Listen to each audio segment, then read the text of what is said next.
So hi friends. So இன்றைக்கி நமக்கு வந்திருக்க இந்த ஆர்டர் பார்த்திங்கன்னா பாலக்காடுலேருந்து வந்திருக்கு. இந்த ஃபஸ்ட்டு ஓப்பன் பண்ணுற குர்த்தி வந்து மாம் அண்ட் டாட்டர் ஒரே மாதிரி வாங்கியிருக்காங்க.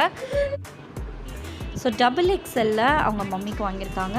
இதே குர்த்தி ஸ்மால் சைஸில் அவங்க டாட்டருக்கு வாங்கியிருக்காங்க. மிச்சம் 2 குர்த்தியுமே ஸ்மால் சைஸில் வாங்கியிருக்காங்க. லைக் இந்த ப்ளூ பாருங்கள், நல்ல ஒரு ஃப்ளூரசென்ட்டாக இருந்தது, அது சில்க் மெட்டீரியலில் வாங்கியிருக்காங்க. அடுத்தது ஒரு மெரூன் கலர் குர்த்தி. ஸோ ரொம்ப ப்ரிட்டி அண்ட் சூப்பரான ஒரு அழகான 2 டோன் ரேயானில் வந்திருக்கு. ஸோ இது S again one more small size இன் வயலட்டு, XXL வயலட். ஸோ எல்லாமே ஜஸ்ட் 300 ரூபீஸ். ஸோ உங்களுக்கும் இந்த மாதிரி ஐட்டம்ஸ் வேணும்னா ஸ்க்ரீனில் இருக்க நம்பர் காண்டாக்ட் பண்ணுங்கள். அதே சேம் டே உங்களுக்கு டிஸ்பேச் பண்ணிவிடுவோம். நெக்ஸ்ட் டே ரிசீவ் ஆகிடும். தேங்க்யூ ஃபார் வாட்சிங். புதுசாக பார்க்குறவங்க மறக்காமல் சப்ஸ்கிரைப் பண்ணிக்கோங்க.